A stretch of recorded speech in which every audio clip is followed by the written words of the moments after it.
channel. Today we are going to be making goat milk soap. So what I've already done is measured the goat milk. And for the goat milk, you have to freeze it into cubes so that the lye does not burn the milk and the good nutrients out of it. Then we have our lye measured out, and that's 5.2 ounces. The recipe will be in the description box below. And the goat milk was 6.6 ounces. So for this simple recipe, you're going to want 40 ounces of oil.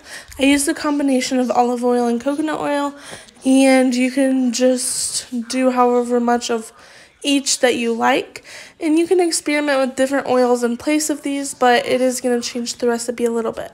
In the description box, I'll list all of the supplies and ingredients I used. So while the oil mixture is warming up, we are going to put half of the ice cubes that we measured out in here, and then all of the sodium hydroxide, which is lye, in there. Then we are going to mix it.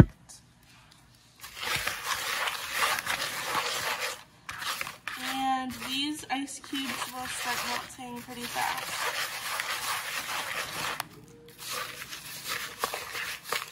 You can see it starting to clump.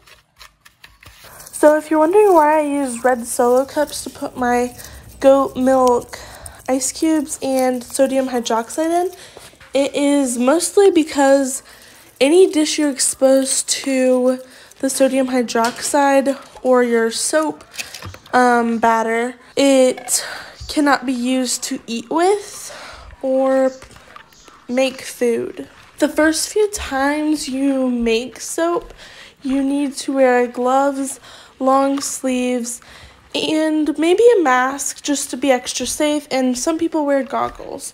But once you get comfortable, you'll know.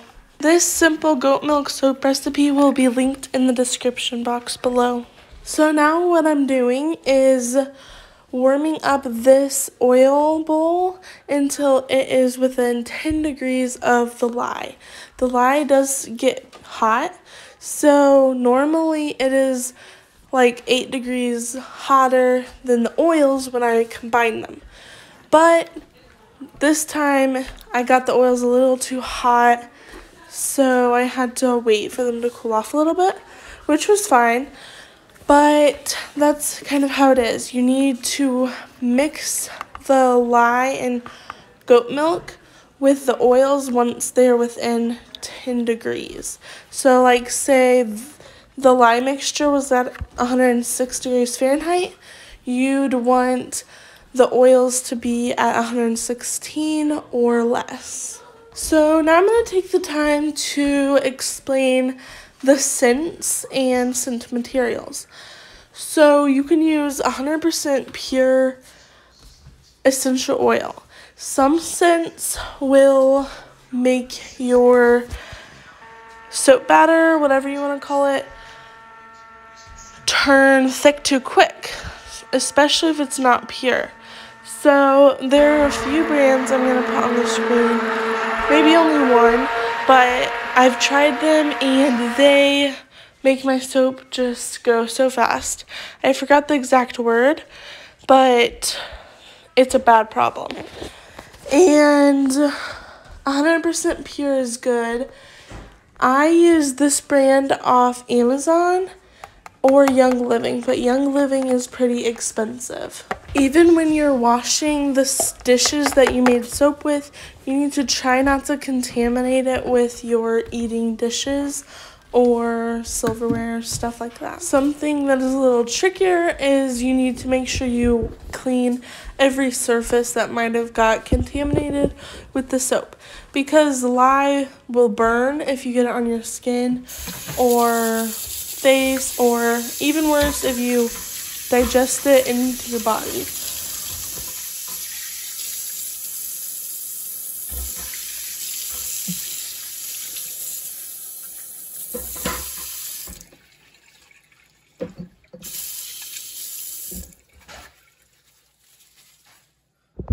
So another thing is you cannot use glass because once the sodium hydroxide is activated with liquid, it gets super hot and it can crack glass.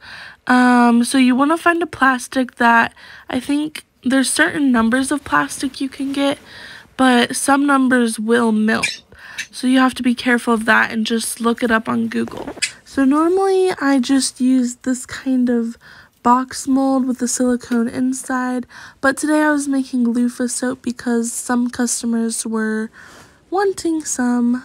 This recipe will make 1 bar of soap that looks like this and maybe a little extra, and if you have extra, I just pour it in a red Solo cup so that I don't have to like make a small bar or something weird. And I hope you learned a lot, and if you have any questions, ask me in the comments. Have a great day!